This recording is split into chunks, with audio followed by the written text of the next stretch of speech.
All right, hello everybody and welcome again to episode 58 of Community Service Hour, coming to you live from Philadelphia. Today we're going to talk about the innovation cadence of getting all this new technology into products. We're talking about machine learning, neural networks, which can do a lot of things, like speed up the hours and hours I spend cutting these videos when we're done. It just takes 5 years for Final Cut Pro to come out with a new version. All these things that we're like, oh wow, we can transcribe text. When can my video editor do that? About 10 years from now.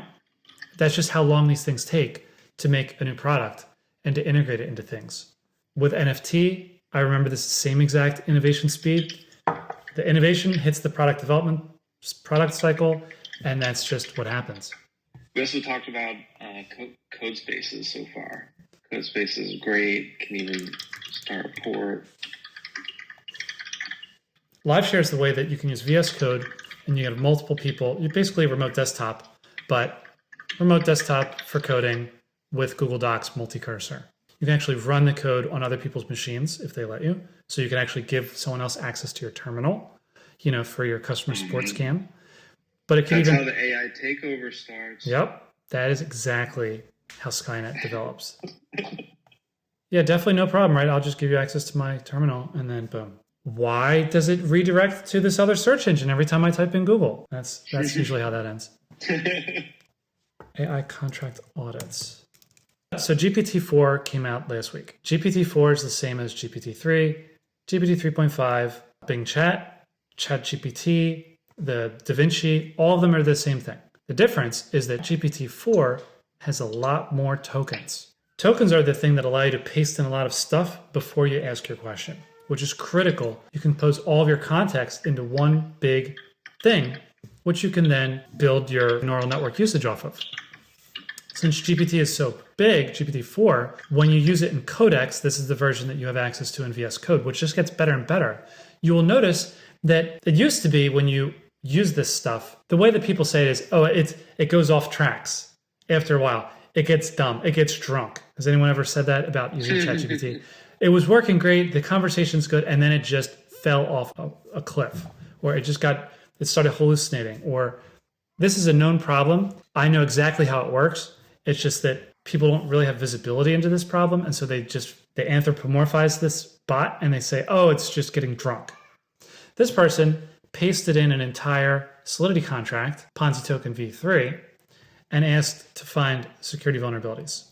It did spit out some things. Here's some code. We are only seeing part of it. We don't know how long the code is. We don't know if there's dependencies. It looks not, because there's a pragma Solidity, and then it goes right to the contract, and it doesn't say is.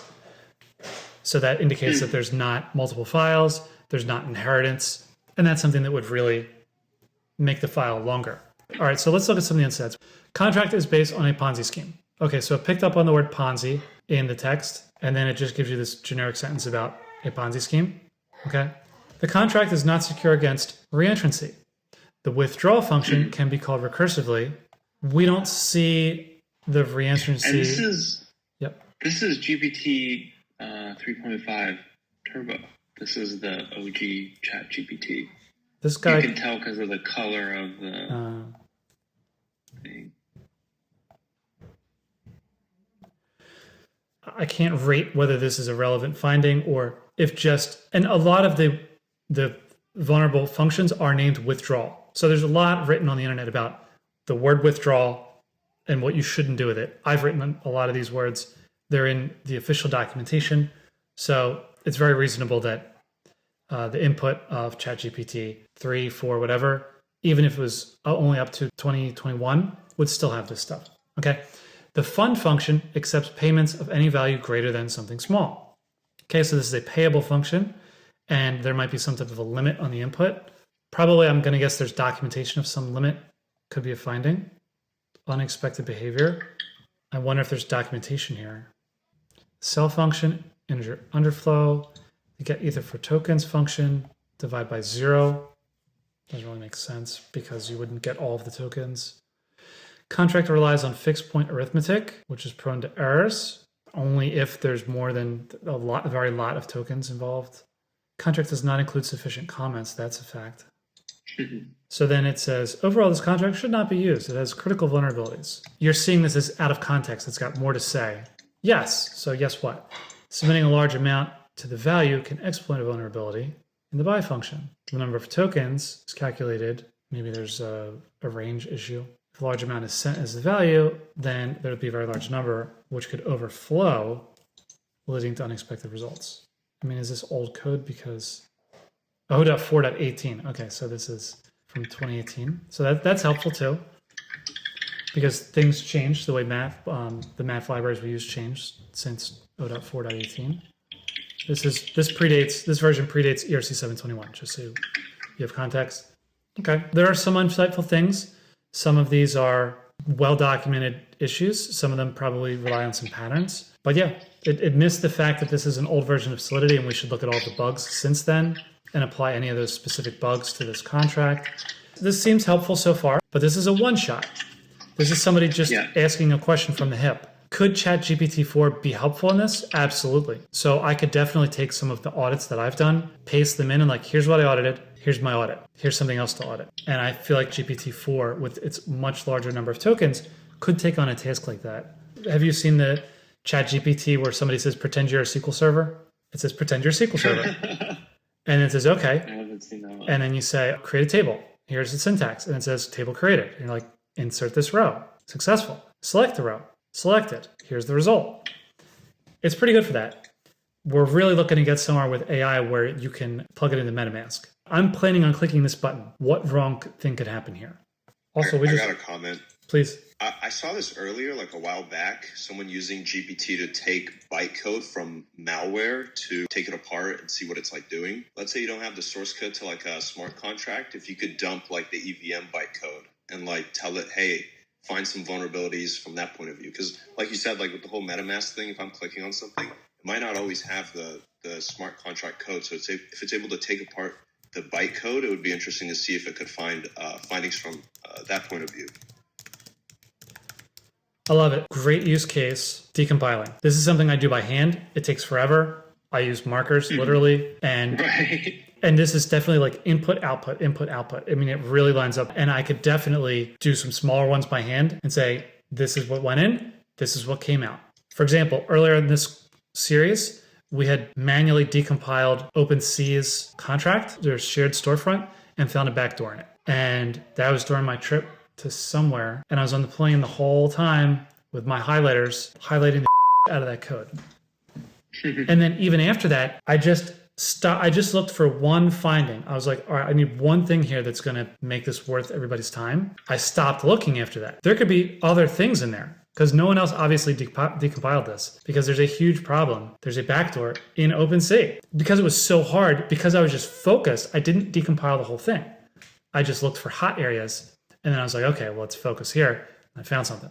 But I love the idea of decompiling and then parlaying that into an actual vulnerability. The rum of the day is Ron Mulata, Cuban rum. No idea when I got this, but awesome. 2016 from Cuba. This may or may not be legal. There it is. Thank you.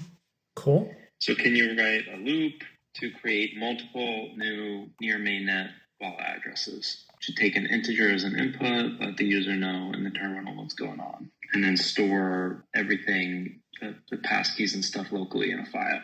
And so this is the 3.5 output, and it's pretty good.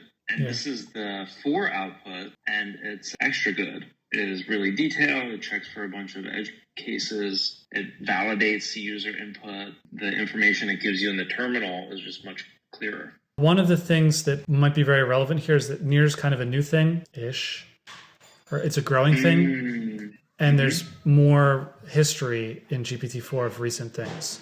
Right. Now, GPT 3.5 has 2 flavors. It has 3.5 and then 3.5 static December or something, which will be supported for a little bit. I don't know if they're both trained on the new data equally or not. Right. That's a good point. That's the problem. This is one of the criticisms of OpenAI is that they've stopped publicly commenting about basically anything in these processes. They're just saying, here's the product. There's nothing open about it. Their mission used to be openness. They've given up on that. We will see a competitor that comes be open because people will flock to that type of stuff. I'm not saying they're going to overtake, but they're going to grow in importance as they have the resources to do this type of stuff. Because Did you see alpaca? alpaca based on llama. Yeah. Yeah, I've seen the llama. I've seen it cut down. I've seen it Raspberry Pi. Oh my god, they've got it quantized. There's a lot you can do, and they're not even doing hard stuff with llama. They're just with it, right? Right. They're just quantizing it, trying to make it run, messing with the inputs, messing with the outputs. This is the programming of data science right now. Not to belittle any of this stuff. All this stuff matters. This is good stuff. Eventually, obviously, we want to get running on a MacBook M1 Core ML. That's obviously something people are working on. So they'll just take Llama and make it small enough. It doesn't matter how bad the result is, as long as it runs. And when it runs on your M1 on Core ML, that's going to be probably running faster than ChatGPT runs. Better experience than that. Data will be worse, experience will be better. And that's where it's like, that opens up new applications. Text completion. It's kind of an early example of what you described earlier, more open source approach. I wonder if Facebook releasing Llama is kind of like throwing in the towel for the proprietary game. Well, this was leaked. This was not intentionally released. Oh, the Llama weights were not intentionally released. Right. Yeah, I don't know what they were thinking, though. Did anybody at Facebook really think it wouldn't get leaked? I saw an interesting loophole that someone did where since the llama weights got leaked, what they did was when they fine-tuned it, they did the XOR of the weights so that if you have the original weights, then you're able to use the fine-tuned version. And so therefore it's not really violating the proprietary aspect of it. Right. So it's a delta. I just remember now, anyone could apply to get the weights. And I did, and they gave me access. No one in their right mind at Facebook should have had any belief that they wouldn't get leaked. But it gives, if there's, some regulatory issue, it gives Facebook cover to say, well, we didn't release it. We were doing everything in a safe, closed source way. When the Chinese government took our model and used it to create a bunch of Twitter bots, it's not on us. That's a good point. And eventually, this stuff is going to be export controlled. Neural networks are going to be more powerful than nuclear weapons. One last thing for everyone. I have a product demo, something I've been working on for a while. Introducing tbone. Tbone is a website that helps you take your little mini apps, your little prompts that you've been developing to great effect and let other people use them.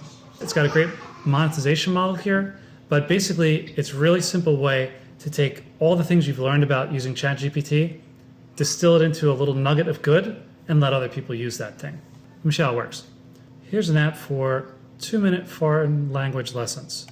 So this is going to help you make a quick foreign language lesson to help you learn whatever language. Japanese. Okay.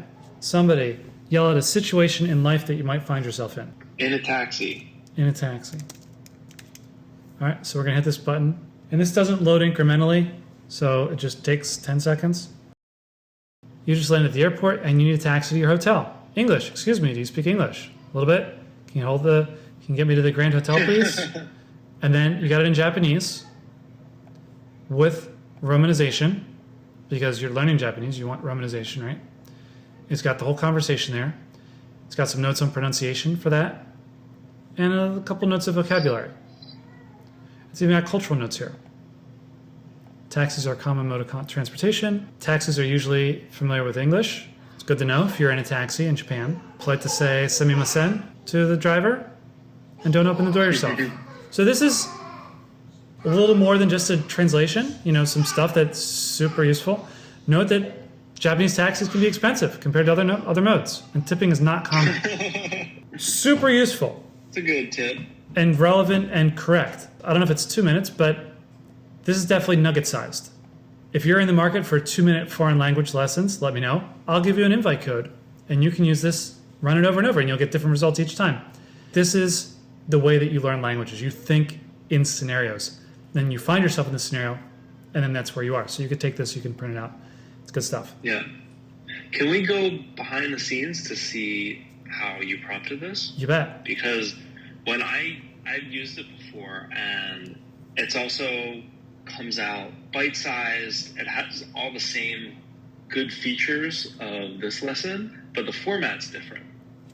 Yeah. So I'm curious how the prompting works. I don't have the secret sauce for this one because it's on my other account because this one's created by member 1, and I'm member 2 right now. But I can show you what it's like to build an app.